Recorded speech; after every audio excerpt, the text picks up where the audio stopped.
ተዋህዶ መሸሸጊያዬ ኦርቶዶክስ መጠለያዬ ሰላምሽ ከፍ ይበልልኝ እናቴ ሁሌም ኖሪልኝ ሰላምሽ ከፍ ይበልልኝ እናቴ ሁሌም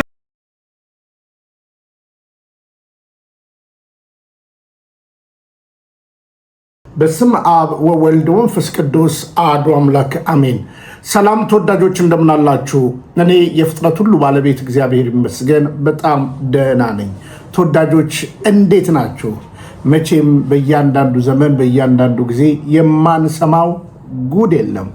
መቼም አምላካችን እግዚአብሔር ሁሉም በትዕግስት ያሳልፋልና ሁላችን እንግዲህ ከምንናገረው ነገር እንድንጠበቅ የአምላካችን ፍጹም ፍቃድ በኛ ላይ እንዲያደር በፍጹም ትሕትና እማጠናለሁ እለምናለሁ።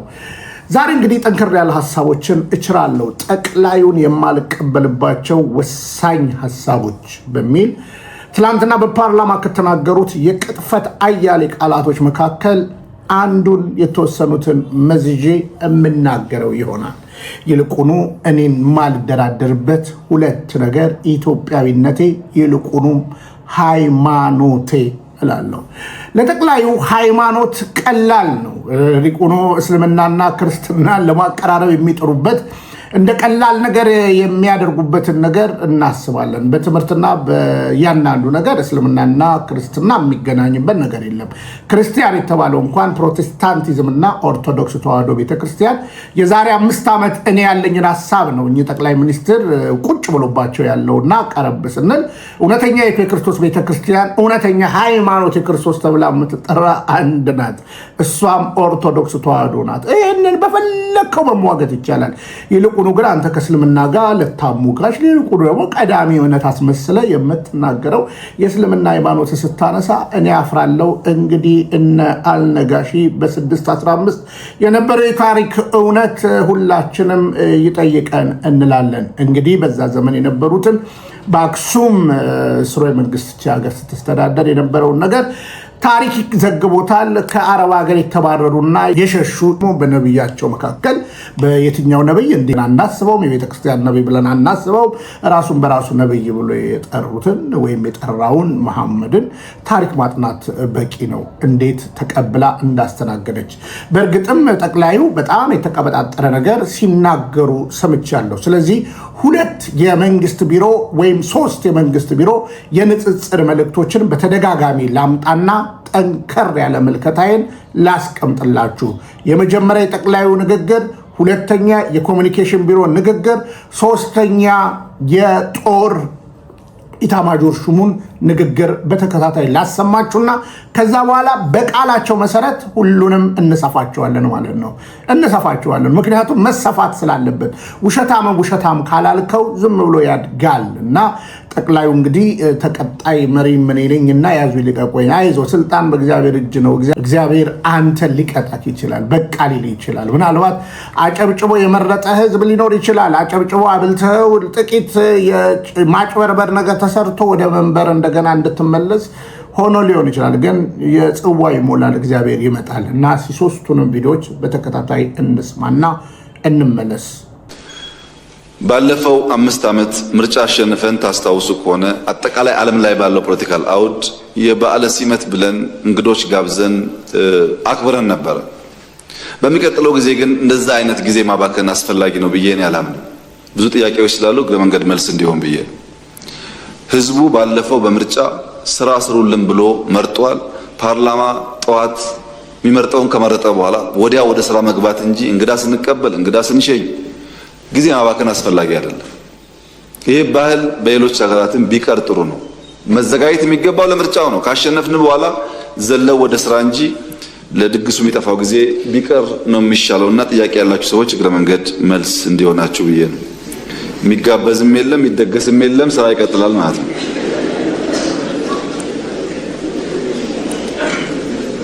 በየሀገራቱ ለዚህ ጉዳይ እንሄዳለን መቅረት ችግር ነው። ሰው ይጠራና ሲቀር በጣም ኩርፊያ ስላለና ያየሁት ጋባዡም ተጋባዡም ሲቸገሩ ማንም ሰው ደስ ብሎት አይሄድም።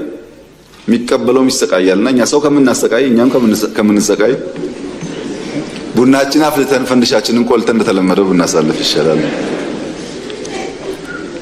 ሃይማኖት በሚመለከት ለተነሳው ጥያቄ ኢትዮጵያ የሃይማኖቶች ሀገር ናት። ሃይማኖት በጣም አስፈላጊ ጉዳይ ነው።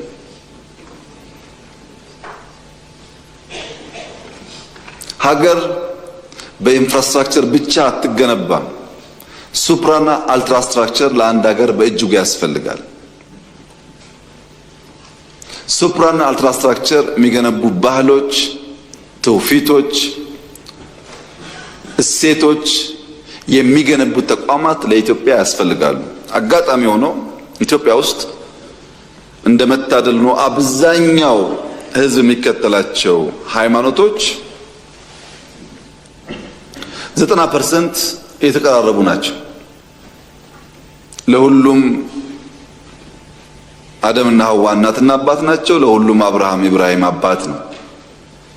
ብዙም የሚያጣላ ጉዳይ የለም። ትናንሽ ዲፍረንስ ነው ያለው። ትናንሽ ክርስቲያኖች እስልምና ቁጭ ብለው ቢያጠኑ አብዛኛው ነገር የሚያስማማ ነው። የሚያለያየው ነገር ደግሞ ተከባብሮ ማለፍ ይቻላል። ይሄ ልዩነት ከኛም ሀገር ውጭ ለረጅም ዘመናት ነበር፣ እኛም ሀገር ውስጥ ለረጅም ጊዜ ነበር። ኢትዮጵያ ውስጥ ሃይማኖቶች ከፍተኛ የሰላም የትብብር ዘመናት በስፋት ነበራቸው። አልፎ አልፎም የግጭት ታሪክ አላቸው። የሚካድ አይደለም። ከግጭት ተምረው ታርቀው አብረው የቀጠሉባቸው ዘመኖች ደግሞ ሰፊ ናቸው።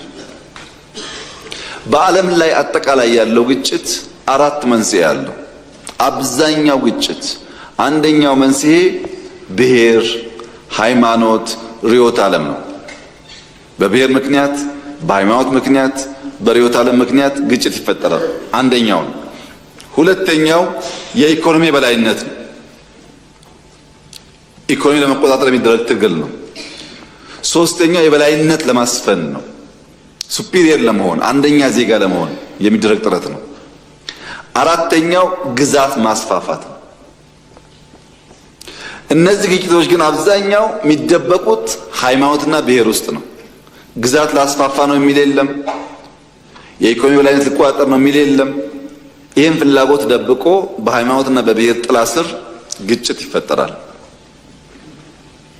ሃይማኖት ለግጭት የሚጠቀሙ ኃይሎች አሉ። ሃይማኖቶቹ ግን እስላምም ክርስቲያኖቹም አጠቃላይ ክርስቲያኖች ሁሉም የሰላም እምነቶች እንጂ የግጭት እምነቶች አይደሉም። ለዚህ ማረጋገጫው ኢትዮጵያ ናት። ለረጅም ዓመታት ሙስሊሞች በብዛት የሚኖሩባቸው አካባቢዎች ጥቂት ክርስቲያኖች ካሉ ሙስሊሞች አዋጥተው አግዘው ቤተክርስቲያን ይሰራሉ። በእኛ ሀገር የምናውቀው እሱን ነው። ብዙ ክርስቲያን ያለበት ጥቂት እስላሞች ያሉበት ክርስቲያኖች አግዘው ደግፈው መስጂድ ይሰራሉ። አብዛኛው ታሪካችን ይሄ ነው። በቅርቡ ጥናት እንተን ነበር። ከግማሽ በላይ ከ50% በላይ የሙስሊም ፖፑሌሽን ያለባቸው ወረዳዎች ማጆሪቲው ሙስሊም የሆነበት ወረዳዎች 1263 ቸርቾች አሉ። 1263 ቤተክርስቲያኖች አሉ። አብዛኛው እስላም የሆነበት አካባቢ ከ1000 ውስጥ ስንት ቦታ ነው ግጭት የምንሰማው ነው? የሃይማኖት ግጭት ካለ አብዛኛው ሙስሊም ያለበት አካባቢ ሁሉም ቦታ ግጭት ይጠበቅ ነበር። ግን የእስልምና ባህሪ ግጭት አይደለም፣ የክርስትና ባህሪ ግጭት አይደለም። ክርስቲያኖች የበዙባቸው አካባቢዎችም እንደዚሁ መስጂዶች አሉ። የምንሰማው ችግር ግን ጥቂት ቦታ ነው። በዚህ ሁሉ ስፋት ችግር አንሰማም። አስተውላችሁ ከሆነ ነውጠኞች ክብሪት፣ ጭድ ይዘው ይለኩሳሉ። ጀሌዎቻቸው እዚሁ አዲስ አበባ ተቀምጠው ቤንዚን እያርከፈከፉ እሳቱን ያራግቡታል። ለኳሽና አራጋቢ ማዶ ለማዶ ተቀምጠው ችግሩን የእምነት የብሔር መልክ ለመስጠት ሙከራ ያደርጋሉ። ለምሳሌ የሰሞኑ የአርሲን ግጭት እንውሰድ። የአርሲ ግጭትና የአንዳንድ ሰዎች የኮሙኒኬሽን ዘዬ አሳፋሪ ነው። አሜሪካ ሰለጠነች፣ ህዝቧ ስልጡን ነው ተብለው ከሚዘረዘሩ በርካታ ምክንያቶች ውስጥ አንድ የሚገዛኝ ነገር አለ። የአሜሪካ ወታደር የአሜሪካ መከላከያ ኃይል ሰሞኑ በነበረው ግጭት ውስጥ መካከለኛው ምስራቅ ውስጥ ይሳተፍ ነበር። በአሜሪካ ሁለት ትላልቅ ጎራዎች አሉ፣ የፖለቲካ ጎራዎች።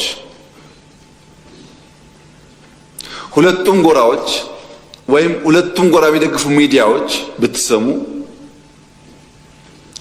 ጀግናው የሀገር መከላከያችን ለአሜሪካ ትልቅነትና ህልውና ዋጋ የሚከፍለው መከላከያችን ግን የማይረባው መንግስታችን ነው የሚሉት። መከላከያን አወድሰው መከላከያን አክብረው የመከላከያን ዋጋ መክፈል ቦታ ሰጥተው መንግስቱን ፖሊሲ አውጪውን ይወቅሳሉ። ይህ ትልቅ ስልጣኔ ነው። እኛ ሀገር ግን እየሞተ ያኖረንን ኃይል እንደ ገዳይ እንወቅሳለን። ይሄ ያለመሰልጠናችን ማሳያ። ተቋም ማፍረስ፣ ዋጋ እየከፈሉ ሀገር የሚያጸኑ ሰዎች አለማክበር ያለውን ጣጣ ካለመገንዘብ የሚመጣ ችግር ነው። አርሲ ውስጥ የነበረው ችግር ምርጫውን ለማደናቀፍ ከፍተኛ ዝግጅት ተደርጎ ነበር። እዚህ አዲስ አበባ የሃይማኖት ተቋማት ውስጥ ሳይቀር ቦምቦችና ክላሾች ስንይዝ ነበር። በየቦታው አዲስ አበባ ቦምብ ይጣላል፣ ባህር ዳር ቦምብ ይጣላል፣ ጎንደር ቦምብ ይጣላል ተብሎ ሰፊ እንቅስቃሴ ነበር። ታስታውሱ ከሆነ ጎንደር ተማሪዎች ላይ ቴሌቪዥን እያዩ ቦምብ ፈንድቶ ሰው ገሏል። ተማሪዎች ፖለቲከኛ አይደሉም። ምናልባት የዚህ መንግስት ተቃዋሚ ሊሆኑ ይችላሉ። በሐሳባቸው ማንነታቸው ሳይለይ ዝም ብሎ ቦምብ ጥሎ ሰው መግደል ምን አይነት ፖለቲካና እውቀት እንደሆነ አይገባኝም። ልክ እንደዚሁ የምርጫ ጣቢያዎች ላይ ከፍተኛ ጥንቃቄ ስለነበረ ያቃታቸው ኃይሎች ህዝቡን ሊያጠቁ ወደ አንድ መንደር ሄዱ። አርሲ ውስጥ እዚያ መንደር ህዝብ የሚከላከል ኃይልና ህዝብ የሚያጠቃ ኃይል ተጋጠመ። በጥቅሉ አርሲ በነበረው ግጭት ህይወታቸው ያለፈ 11 ሰዎች ናቸው።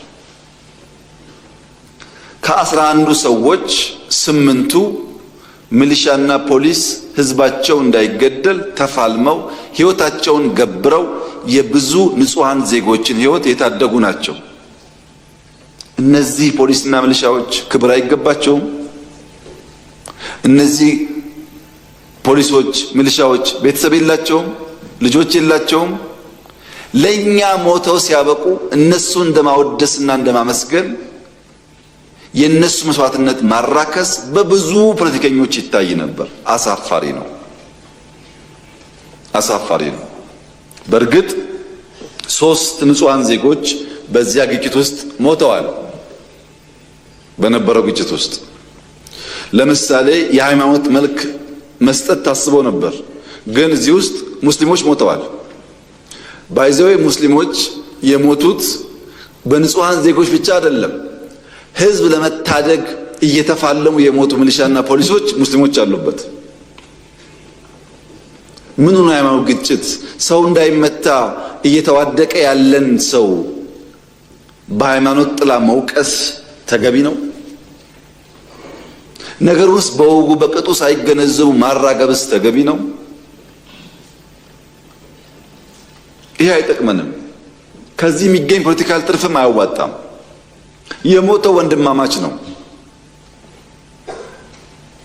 ከዚህኛውም ከዚያኛውም እምነት ሊሆን ይችላል። ግን ውጊያው የእምነት ሳይሆን ሽፍቶች ሰው ገለው ሰው አፈናቅለው የነበረውን ሰላማዊ ድባብ ለማጠልሸት ስራ ተሰጥቷቸው እዛ ብቻ እኮ አይደለም፣ በርካታ ቦታ ሌላውን አክሽፈነው ነው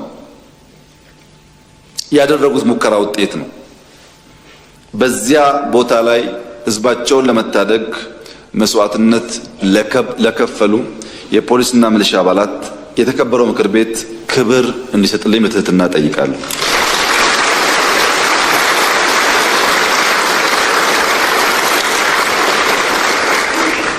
ጀግኖችን በዚያ መንገድ ማስታወስና ማወደስ የሁላችን ባህል ካልሆነ ሰላማዊት ኢትዮጵያን ማየት አንችልም። በዚህ ጉዳይ የተሳተፉ 22 ተጠርጣሪዎች በህግ ቁጥጥር ስር ይገኛሉ። በርካታ የአባባሱ ሰዎችም እንዲሁ ተይዘዋል። የተፈናቀሉ ከ90% በላይ ተመልሰዋል። የቀሩትን በቅርቡ ይመለሳሉ። በነበረው ግጭት ሸሽተው የወጡ ሰዎች ነበሩ። እነሱ ወደ ቦታቸው ይመለሳሉ። በዚሁ አጋጣሚ ማስጠንቀቅም አደራማት የምፈልገው አዲስ አበባ ተቀምጣችሁ ጫት እየቃማችሁ በሌላችሁበት ቦታ በሶሻል ሚዲያ የምታራግቡ ሰዎች ጥንቃቄ አድርጉ። እዚህ ሆኖ ባላጣራ ጉዳይ የሚያራግብ ሰውንና እዛ የሚጋጨውን ሰው ለይተን አናይም። የምታውቀውን ያየኸውን የመንግስትም ጥፋት ከሆነ ግለጥ፣ ችግር የለውም። የማታውቀውን ያልነበርክበትን ቦታ እስላም ነው፣ ክርስቲያን ነው፣ አማራ ነው፣ ኦሮሞ ነው እያልክ የግሩፕ ጨዋታ መጫወት ግን አስፈላጊ አይደለም። በጥቅሉ ስለሚጎዳን ጥንቃቄ ብታረጉ ጥሩ ነው። አጋጣሚ ሆኖ ስለተመረጠን ማለት ነው።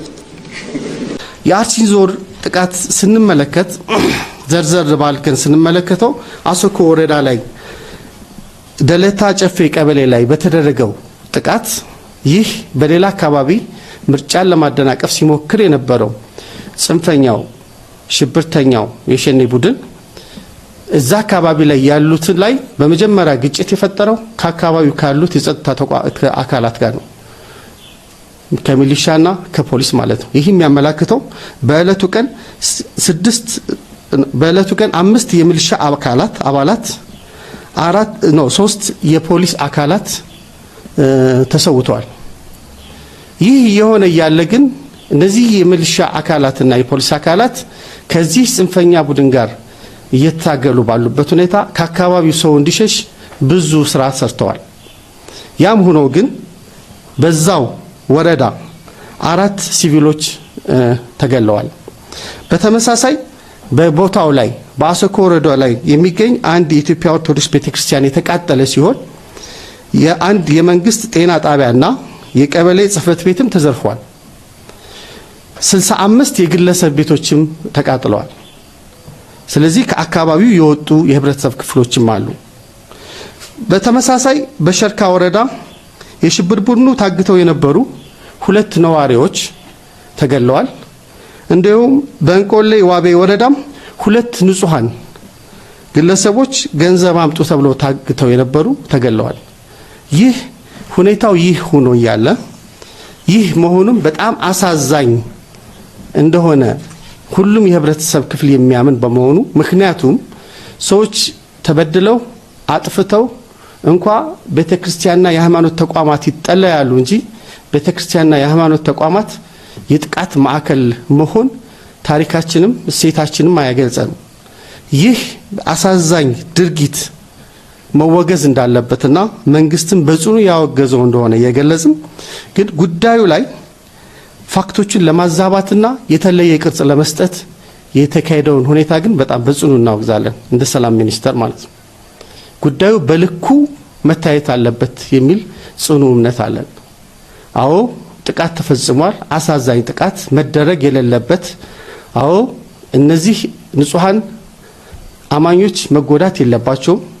አዎ የእምነት ተቋማት በክብር ልናከብራቸው እንጂ ልንጎዳቸው አይገባም። እነዚህን ተቋማት የመጠበቅ ኃላፊነት እንዳለብንም በጽኑ እናውቃለን።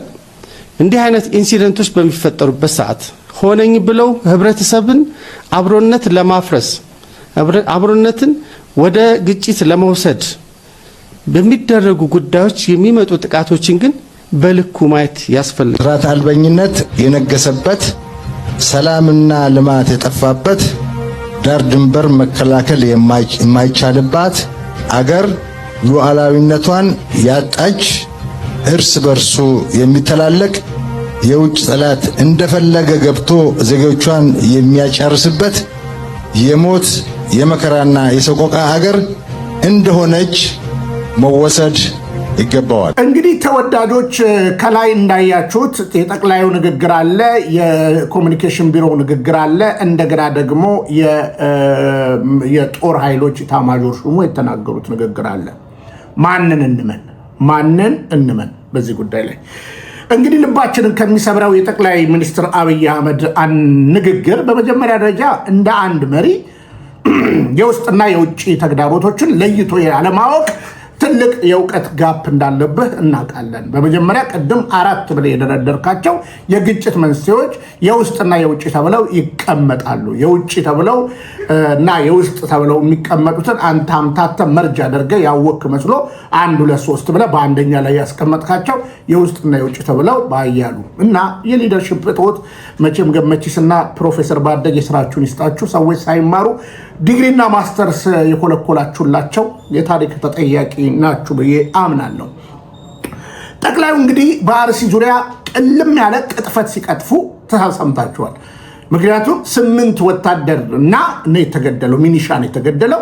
ለዛውም አሜሪካን ለንጽጽር ያመጧትና የአሜሪካ ሰራዊት አሁን በነበረው ጦርነት ላይ የአሜሪካ ሕዝብ ለጦሩ ክቡር ይሰጣል፣ ለመንግስት ግን ተግዳንትና። በነገራችን ላይ የአሜሪካ ጦርንና የኢትዮጵያ ጦርን የአሜሪካ መንግስትና የኢትዮጵያ መንግስትን ለንጽጽር የሚያበቃ ምንም አይነት ነገር አለ ብዬ አላምንም።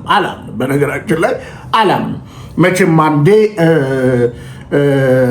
የሆነ ቡድን የሆነ ግሩፕ ተሰባጥሮ ተይዟልና እንደገና በሃይማኖት መካከል ያለ የማበጣበጥ አጀንዳ በውስጡ ሰርጾ የገባ ሲስተም አለና አባቶች ተጠባብቀው ተከባብረው ለመኖር አገር እንደ አንድ እንድትቆም እየጣሩ ባሉበት ማለት እየጣሩ ስንል በስጋት ማለት ነው፣ ፈርተው ማለት ነው። ቢጀመር ያሰጋናል ብለው እንጂ አንድ ቃል በቂ እንደሆነ ታውቃታለችን ቤተክርስቲያን።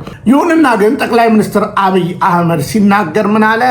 8 ሚኒሻዎችና 3 ንጹሃን የተገደሉት ከነዛም ውስጥ ደግሞ ኦርቶዶክሳውያን አሉበት አለና ከዛ በኋላ ሙስሊሞችም አሉበት ብሎ የቅጥፈት ንግግር ሲናገር ሰምተናል። በእውነት ለመናገር ለምን ከራስ ጋር ትጣላለህ? በመሰረቱ አርሲን አስተዳድራለሁ ብትል እኔ አፍራለሁ። ምክንያቱም ያዩ ምስክሮች ናቸው። እኛ ከአንተ የተሻለ እውነትን ነው የምናደርሰው። አንተ ዝም ያልከውን የአንተ የህዝብ ግንኙነት ቢሮ ኮሚኒኬሽን ቢሮ ከ6 ቀን በኋላ የተናገረውን ነገር እኛ ግን ከቦታው ዘግበናል። አንተ ግን ስለተቃጠለ ቤተክርስቲያን አንድም ነገር አላነሳም። የህዝብ ግንኙነት ቢሮ ግን አንስቷል። እያንዳንዱ ነገር ለምንስ እንዋሻለን? ያልሞቱብንን ለምን ሞቱብን እንላለን? ያልተገደሉብንን ለምን እንላለን? ያልተቃጠለብንን ለምን እንላለን? አንተ እዛ ቦታ ላይ ማስተዳደር አትችልም፣ አልቻልክም። ይሄ እኮ በግልጽ አማርኛ እኮ በቅርብ ጊዜ እንኳን አባቶቻችን ወደ አርሲ ሄደው እኮ መግባት አቅቷቸው ከቦታው ላይ ችግሩ ከደረሰበት ከቦታው ላይ ከ5 ኪሎ ሜትር በኋላ መንቀሳቀስ ስላልተቻለ ተመልሰዋል። ለምን ይህን አልተናገርክም? እንደምታስተዳድር ዳሩ የምትገለን አንተ ነህ። አሁን እንኳን ለንጽጽር የምታመጣቸው ንግግሮች ያሳፍራሉ።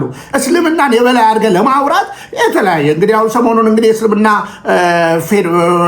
የእስልምና ፍርድ ቤቶች አቻ ከፌዴራል ፍርድ ቤቶችና እያንዳንዱ ከቀደመው ፍርድ ቤት አቻ ኦቶሪቲ የመስጠት ያክል እንኳን ብዙ ነገሮች አድርጋቸዋል።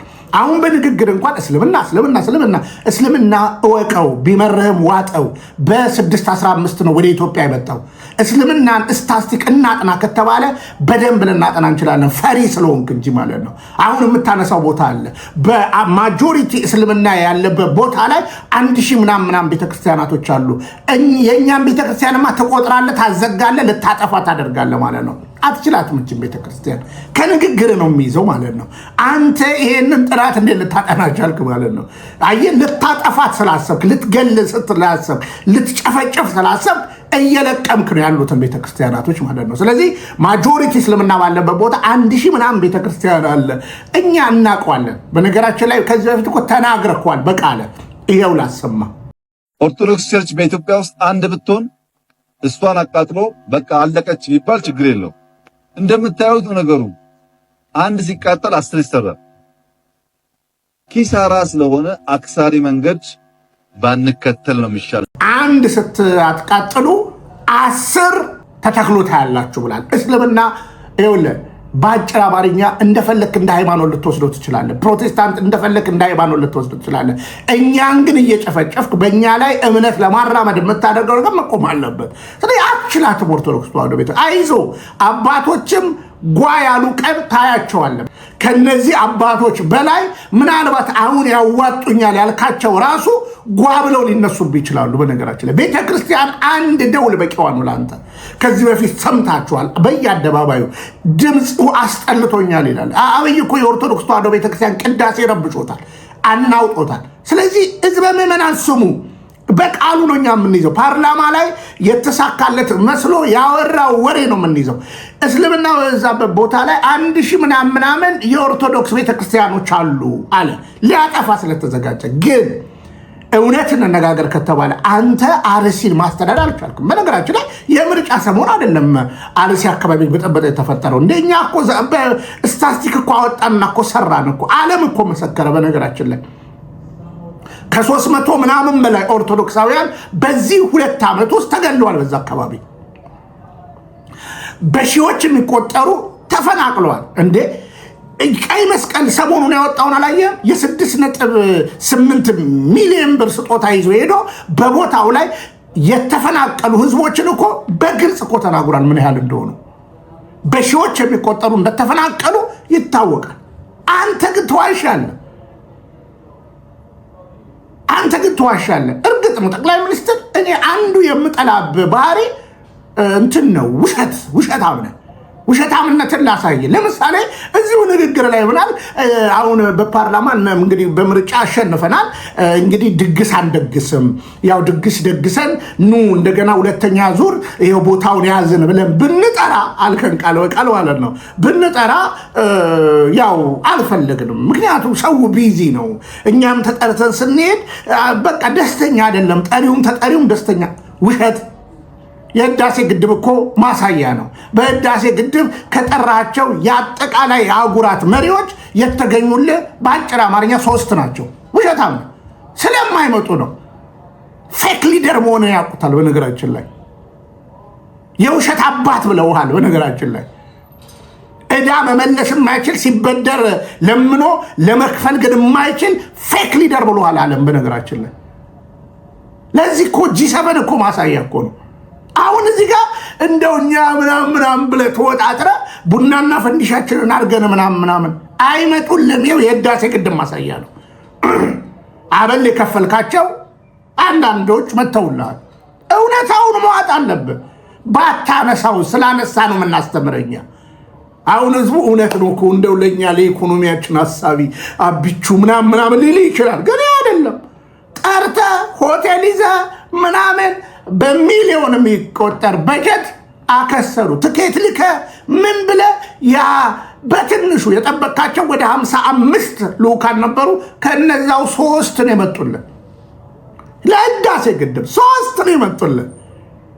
እኔ ውሸታም ስለሆንክ ነው እንጂ እኮ ፐርሰናል እኮ ከአንተ ጋር ምንም እንትን የለኝም። ውሸታም ባትሆን ኦርቶዶክስ ተዋሕዶን ቤተክርስቲያን ጆሮዬ የሰማ አይኔ እያየ እኔና አንተ እኔ ሁለተኛው ወንበር አንተ ስቴጅ ላይ ተቀምጠ ከአንተ ከፓስተር መሬድ ጀርባ ተቀምጬ ኦርቶዶክስን ላያት አልፈልግም። ዘመኗን ሙሉ ስታሰቃየን የነበረች ከቤተ መንግስቴ በደብዳቤ ነው ያባረርኳት። እናንተ ንቀዋችሁ ከኋላ ነው የሚያቆሟችሁ። በጆሮዬ በአይኔ ሞቴን እመርጣለሁ። አሁንም ቢሆን ኦርቶዶክስን የማጥፋት አጀንዳ ነው ያለን በምክንያት ነው። ይሄ ደግሞ ፕራክቲካል ያርገከዋል። ስላልቻልክ ነው። ሌላ ቦታ ላይ የውሸታምነት ብዛት እኔ ባደኩበት አካባቢ ሙስሊሙ መስጊድ ቤተክርስቲያን ይሰራ። ይሄ የኛ ታሪክ ነው። በነገራችን ላይ ኦርቶዶክስ ነች መስጊድ ስትሰራ የነበረችው። ወሎ አካባቢ የነበረው ተከባብሮ የኖረ ህዝብ አለ። ህዝቡ ተከባብሮ ኖራል። ሃይማኖቱን አክብሮ የአንዱን አክብሮ ኖራል። አንተ ግን ልታጠፋን ነው የመጣኸው። ለዛውም ከአክራሪው ጽንፍ ጋር ሆነ ልታጠፋን ነው የመጣኸው። ጫት የምታስቅማቸውም አንተ ነህ። ከዛ በተረፈ እኛ እውነትን የገለጥነው እኛ እኮ ዝም ብንል እኮ በነገራችን ላይ በአጭር አማርኛ ኢኦቲሲውም ዘገባው አይደርሰውም። በአጭር አማርኛ አንተም አታወጣም። አሁንም በዚህ ስልክ ቁጥር በቴሌግራም ደውሉልኝ፣ ሃይ በሉኝ፣ እልክላችኋለሁ የአርሲ መከራን አብይ ውሸታም መሆኑን ማለት ነው። 3 ሰው ነው የተገደሉ ይላችኋል። ከ3ቱም ነው። ከዛ ክብር ለሚኒሻዎች ለሰራዊት ብሎ ያስጨበጭባል። የምን ሰራዊት ነው ብሮ? የምን ሰራዊት ነው? እንነጋገር ካልከን ማለት ነው። እንነጋገር። እኛ እንዲህ እንላለን፣ ሰራዊቱን እንወዳለን፣ እናከብራለን። ክብር ግን ለሰማዕታቶቻችን ነው የምንሰጠው። ሰራዊትም ቢሆን አንለየው። አንተ ግን የሞቱትን ለዛውም ከ3ቱ ሙስሊምም አለበት ብለህ ስትቀባጠር ነበረ። ይኸው በቃል ነው የምንይዘው። ቤተክርስቲያን የ100 ምናምን ዓመት ቤተክርስቲያን ተቃጥሏል። ለምን ትዋሻለህ? ማስተዳደር እኮ አልቻልክም። ይሄ ፓርላማ እንግዲህ የዛሬ 5 ዓመት ፓርላማ ውስጥ ከገቡት ውስጥ የተወሰኑት፣ በነገራችን ላይ ጥያቄ ልፍጠርባቸው አንዳንዶቻቸው። ፓርላማ እንግዲህ 500 ምናምን ወንበር ነው ያለው። እስኪ የዛሬ 5 ዓመት አብይ ሲመረጥ ፓርላማው ሙሉ ነው። የትግራዮቹ ቢያንስ እኮ የትግራይ ክልል እኮ አልነበርም በዛ ጊዜ። እና ፓርላማውን ራሱ ፌክ ሰዎች እየሞላው ነው። አንዳንዶቻችሁ የቅርብ ማቃችሁ በሽታን ተጎናጽፋችሁ፣ እውነቴን ነው፣ ጤና እንዲመለስላችሁ ጸልያለሁ። አርፋችሁ ተቀምጣችኋል፣ እየማቀቃችሁ ነው። ይሄ ለወዱ ያደረ ነጫጭ ልብስ አገር አዝና ነጫጭ ልብስ የለበሰ ተውት፣ እሱ ካድሬ ነው። ካድሬ ድሮም ልብስ አለው። በነገራችን ላይ ድሮም ካድሬ ልብስ አለው። እና ፓርላማ ላይ እንኳን ያልተመረጡ ሰዎች ገብተው እንደሚያቦኩ ባዶ የሆነ ፓርላማ እንደሆነ ይታወቃል እኮ። ትላንትና ሞግቶ ከጨረሰውን ስናጨበጭብለን ነበረ። ከዛ በተረፈ ናና ከኛ ጋር ስራ። አረ አሁን እንደ ልማድ እንዴ እነ ታዲዮስ ታንቱ ምናምን። አረ ልጁም አራዳ ነው በነገራችን፣ ከአንተ በላይ ጭንቅላት አለው። ስለዚህ ጠቅላይ ሚኒስትር አብይ ለምን ትዋሻለህ? ቢያንስ እኮ ጠቅላዩ ሁሌ እንደምናገረው ከራሱ ጋር የተጣላ ነው። እንኳን ለሀገር ለቤት የማይሆን ነው። እንኳን ለሀገር አጠገቡ ላሉት ይኸው የህዝብ ግንኙነቱ የሚናገረው ሌላ ነው። የሰራዊቱ ኃላፊ የሚናገረው ሌላ ነው። አዳነች የምትናገረው ሌላ ነው።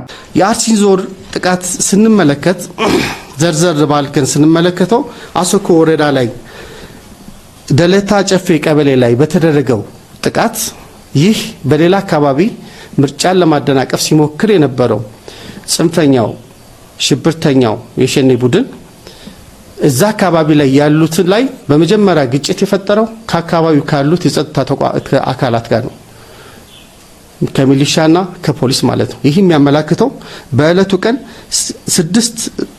በእለቱ ቀን 5 የሚሊሻ አባላት 3 የፖሊስ አካላት ተሰውተዋል። ይህ የሆነ ያለ ግን እነዚህ የሚሊሻ አካላትና የፖሊስ አካላት ከዚህ ጽንፈኛ ቡድን ጋር እየታገሉ ባሉበት ሁኔታ ከአካባቢው ሰው እንዲሸሽ ብዙ ስራ ሰርተዋል። ያም ሆኖ ግን በዛው ወረዳ 4 ሲቪሎች ተገለዋል። በተመሳሳይ በቦታው ላይ በአሰኮ ወረዳ ላይ የሚገኝ አንድ የኢትዮጵያ ኦርቶዶክስ ቤተክርስቲያን የተቃጠለ ሲሆን የአንድ የመንግስት ጤና ጣቢያና የቀበሌ ጽህፈት ቤትም ተዘርፏል። 65 የግለሰብ ቤቶችም ተቃጥለዋል። ስለዚህ ከአካባቢው የወጡ የህብረተሰብ ክፍሎችም አሉ። በተመሳሳይ በሸርካ ወረዳ የሽብር ቡድኑ ታግተው የነበሩ 2 ነዋሪዎች ተገለዋል። እንዲሁም በእንቆሌ ዋቤ ወረዳም 2 ንጹሃን ግለሰቦች ገንዘብ አምጡ ተብለው ታግተው የነበሩ ተገለዋል። ይህ ሁኔታው ሆኖ ያለ ይህ መሆኑም በጣም አሳዛኝ እንደሆነ ሁሉም የህብረተሰብ ክፍል የሚያምን በመሆኑ ምክንያቱም ሰዎች ተበድለው አጥፍተው እንኳ ቤተክርስቲያንና የሃይማኖት ተቋማት ይጠለያሉ እንጂ ቤተክርስቲያንና የሃይማኖት ተቋማት የጥቃት ማዕከል መሆን ታሪካችንም እሴታችንም አያገልጸም። ይህ አሳዛኝ ድርጊት መወገዝ እንዳለበትና መንግስትም በጽኑ ያወገዘው እንደሆነ የገለጽም ግን ጉዳዩ ላይ ፋክቶችን ለማዛባትና የተለየ ቅርጽ ለመስጠት የተካሄደውን ሁኔታ ግን በጣም በጽኑ እናወግዛለን፣ እንደ ሰላም ሚኒስተር ማለት ነው። ጉዳዩ በልኩ መታየት አለበት የሚል ጽኑ እምነት አለን። አዎ ጥቃት ተፈጽሟል፣ አሳዛኝ ጥቃት መደረግ የሌለበት። አዎ እነዚህ ንጹሃን አማኞች መጎዳት የለባቸውም። አዎ የእምነት ተቋማት በክብር ልናከብራቸው እንጂ ልንጎዳቸው አይገባም። እነዚህን ተቋማት የመጠበቅ ኃላፊነት እንዳለብንም በጽኑ እናውቃለን። እንዲህ አይነት ኢንሲደንቶች በሚፈጠሩበት ሰዓት ሆነኝ ብለው ህብረተሰብን አብሮነት ለማፍረስ አብሮነትን ወደ ግጭት ለመውሰድ በሚደረጉ ጉዳዮች የሚመጡ ጥቃቶችን ግን በልኩ ማየት ያስፈልጋል። ስርዓት አልበኝነት የነገሰበት፣ ሰላምና ልማት የጠፋበት፣ ዳር ድንበር መከላከል የማይቻልባት አገር ሉዓላዊነቷን ያጣች፣ እርስ በርሱ የሚተላለቅ የውጭ ጠላት እንደፈለገ ገብቶ ዜጎቿን የሚያጨርስበት የሞት የመከራና የሰቆቃ ሀገር እንደሆነች መወሰድ ይገባዋል። ጎዳና ላይ ወጥቶ ምግብ የሚያስለምን ምንም ምክንያት የለም። አዲስ አበባ ውስጥ እውነቱን ለመናገር እንደው ጎዳና ላይ የሚያስወጣ ምክንያት አዲስ አበባ ላይ በአሁኑ ሰዓት የለም። ከዛ በተረፈ ግን ሀገር በምሬት ውስጥ ነች ያለችው። ለምሳሌ ይኸው ሹፌሩ መሮታ በሰላም ወጥቶ በሰላም መግባት አልቻለም። ስሙ የሹፌሮች ሮሮ፣ ስሙ የህዝብ ሮሮ። ይኸው በተከታታይ እናቀርብላችሁ። ስሙ ግን እንዴ ነው የሚቀጥለው? ሹፌር እየተገደለ፣ ሹፌር እየተዘረፈ፣ ሹፌር እየታገተ እንደዚህ ነው የሚቀጥለው? ጥያቄ ያለኝ ለእርሶ። እስከ አሁን የመጣንበት መንገድ ትክክል አይደለም፣ ትክክል አይደለም፣ ትክክል አይደለም። ሊያስተካክሉ ይገባል። የተሰሩ መሰረተ ልማቶች በሀገሪቱ መካከል በጣም ብዙዎች ናቸው። ስለ ሰው ግን አልተሰራም፣ ስለ ዜጋ አልተሰራም። የዜጋ መብት አልተሰራም፣ የዜጋ ደህንነት አልተሰራም። ሰው በሰላም ወጥቶ በሰላም እየገባ አይደለም። ሹፌር በሰላም ወጥቶ በሰላም እየገባ አይደለም አይደለም። የሚቀጥለውን ዓመት ሲያስቡ ምንድን ነው የሚያስቡት? እየሰሙ ጆሮ ዳባ ልበስ ብሎ መሄድ፣ አሁንም ወደፊት መሄድ፣ መብራት እያበሩ ሰው እያጠፉ መሄድ። ምንድን ነው የሚቀጥለው? ምንድን ነው? እኔ ጥያቄ አለኝ ለእርሶ፣ ጥያቄ አለኝ። ፖለቲከኛ አይደለሁም ግን ጥያቄ አለኝ። መብት ስላለኝ ጥያቄ አለኝ። ሹፌር ስለሆንኩኝ ጥያቄ አለኝ። በስጋት ነው እየተራመድን ያለ ነው። ስጋት አለኝ። ጥያቄ አለኝ። ጥያቄ አለኝ። ገዳያችን በዝቷል። አጋቻችን በዝቷል። በዝቷል። በቃ መውጣት መግባት አልቻልንም።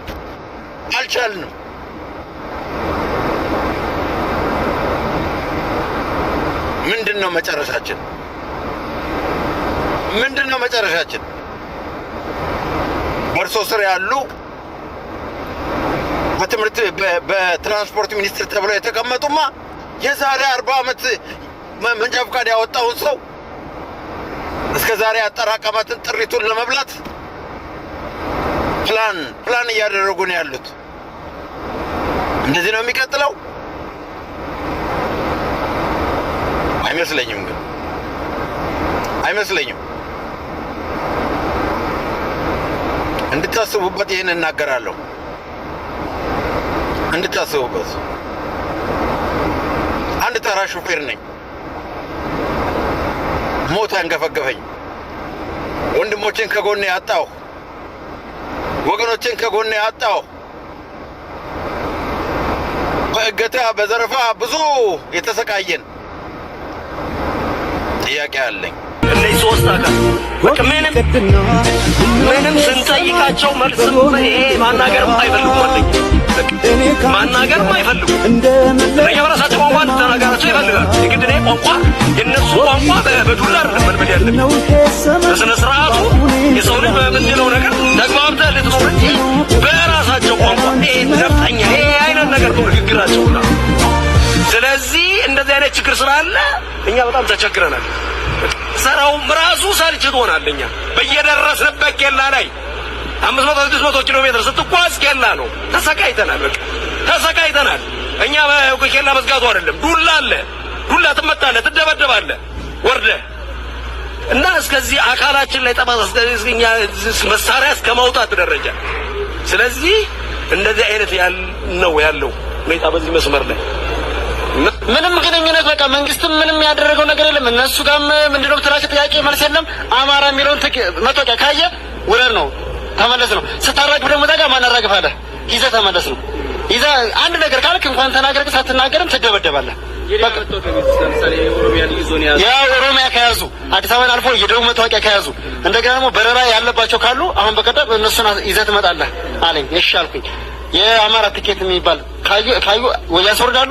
እንደገና ደግሞ ቢዝነስ ነው የሚያደርጉት እነሱን ያስወርዱና በቀደም አሁን ሁለት ሰው ልጆች አስወርደው የአማራ መታወቂያ 300 ብር ተቀበለው 600 ብር ተቀበለው እንደገና በሌላ መኪና መጡ። እነሱ ቢዝነስ ነው ያደርጉት። ሲፈልጉ ለሺህ ብር ይቀበላሉ፣ ሲፈልጉ ለሞት ይቀበላሉ። ምንም ዝም ካልከፈልክ የሆነ ነገር ታላልክ ዝም ብለው ሲፈልጉ እየደበደቡ ይመልሰዋል። ለማን ይነገራል? ማን አለና ሰሚ የለ ምን እንደሆነ እኮ ክፍለ ከተማዎች አሉት። ሊቅ ጣይቱ ማይባል ክፍለ ከተማ አለ። እሱ መታወቂያ ከያዝክ አያሳልፉም፣ ይቀዱብሃል።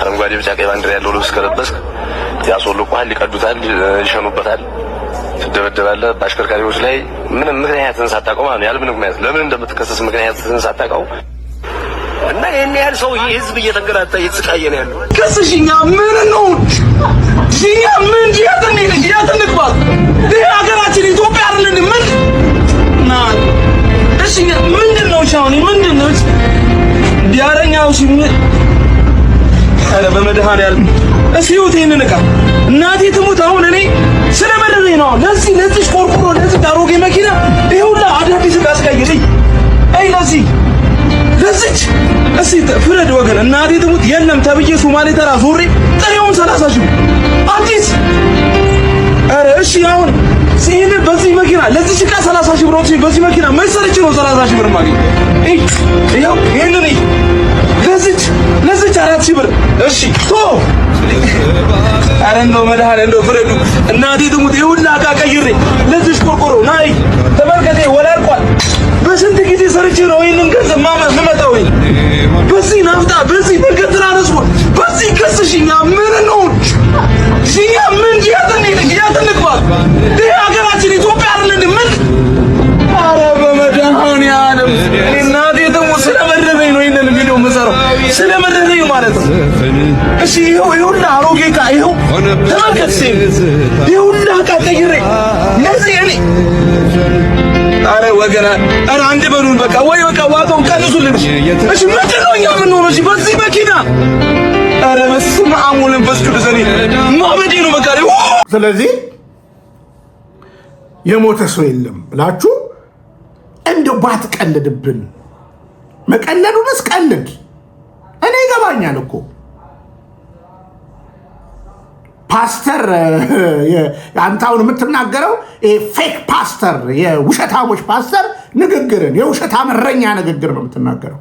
የውሸታም እረኛ የሌለውን ነው የምታወራው። የሌለውን ኑ ግቡ ምናምን ሀገር እያደገች ነው ምናምን ትላለህ። ምንድነው ያደግከው? መብራት ብራዘር፣ ለፊልም ቅንብር መብራት፣ ለፊልም ቅንብር ምናምን እሱኛ ምን ይሰራልናል? አገራት እኮ በተፈጥሮ እኛ እኮ በተፈጥሮ እኮ የሚጎበኝ አያሌ ነገር እኮ አለ። አያሌ ነገር አለ። ያንተን ቅራቅንቦ አይደለም የሚያስፈልገን። እኛ መጀመሪያ ኢትዮጵያውያኖች ጥያቄያቸው ሰላም ነው። በነገራችን ላይ አሁንም በአጭር አማርኛ ልንገርህ፣ ወደ ሌላ ቦታ ላይ እስልምና ያንተ አክራሪ እስልምና እና አክራሪ ብሔርተኝነት ቡድን መንቀሳቀስ የማይችለው ሁሉ በተጠንቀቅ ስላለ ነው። አርሲ ላይ ግን አንተ ራሱ ከአንተ እጅ ወጥቷል። ትላንት ወለጋንም ልክ እንደዚህ ወለጋም ከእጅ ወጥቷል። አልቻልክም። ነገርኩት። ነገ ስጋት አለ። ነገ አሁን ለምሳሌ የሶማሌ ክልል የአፋር ክልል እራሱ ተወጥሮ ነው ያለው። ስለዚህ አታባላል። ቢያንስ ዝም ብትል ባታወራ እንደገና 8 ሚሊሻ ነው የሞተው 3 ደግሞ ከኦርቶዶክስና ምናምን በዚህ አክል ውሸት በዚህ አክል ቅጥፈት በቅርብ እኮ አጅበ እኮ የላካቸው እኮ አባቶች እኮ አሉን እኮ መድረስ ሳይችሉ የተመለሱ እኮ አባቶች እኮ አሉ አንተ የምታስተዳድር ከሆነ አታደርገውም ነበረ አትችልም የአየር ላይ ኩስማ ፌዝ ሪሊጅን ፌዝ ሙቭመንት የሚባለው የብልጽግና ፓርቲ ላይ የብልጽግና ወንጌል ቆሻሻነቱ የአየር ላይ ጉሰማ ነው ችለናል ምናምን ይላሉ ለዚህ እኮ ነው እነ ጃፒ አሁን አባዱላ ፓስተር የሆነበት እንደዛ ቸርቾች ጋር ሄዳችሁ ለምሳሌ ከታክሲ መውረድ ሲፈልጉ አውራጅ ወራጅ የሚል ጥያቄ የለም ከፍ አድርገን ይላሉ ማለት ነው ደም እየተፉ ተፈውሻለሁ ይላሉ አሁን አዳነችም ብላ በነቢያቶች በመናምን ሞክራ ስላልቻለች ህክምና ላይ ነች ያለችው በየወቅቱ ታከማለች እና ታከሙ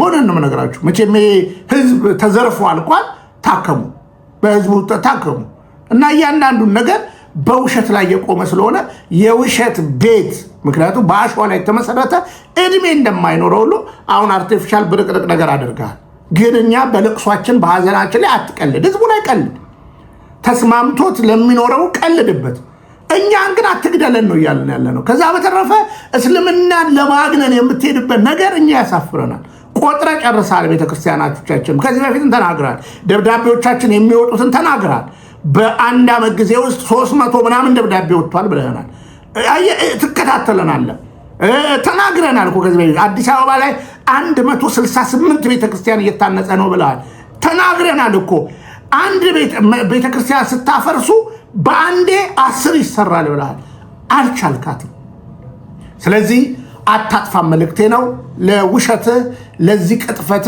ንገሩን ስላልከን ነው እኛ ልትገለን ትችላለህ ከሰማዕታቱ አንበልጥም ግን እናስታጥቃለን እውነትን ማለት ነው እውነትን እያንገሸገሸን ቢሆን ዋጠው መልእክቴ ነው ብንያም ሽታዬ ነኝ ሁላችሁ እንግዲህ መርሃ ግብሬ ከተመቻችሁ እውነትን ለምትሉ አጋሩልኝ ላይክ በማድረግ ለትውልዱ አድርሱልኝ ሰላም ተዋህዶ መሸሸጊያዬ ኦርቶዶክስ መጠለያዬ ሰላምሽ ከፍ ይበልልኝ እናቴ ሁሌም ኖሪልኝ ሰላምሽ ከፍ ይበልልኝ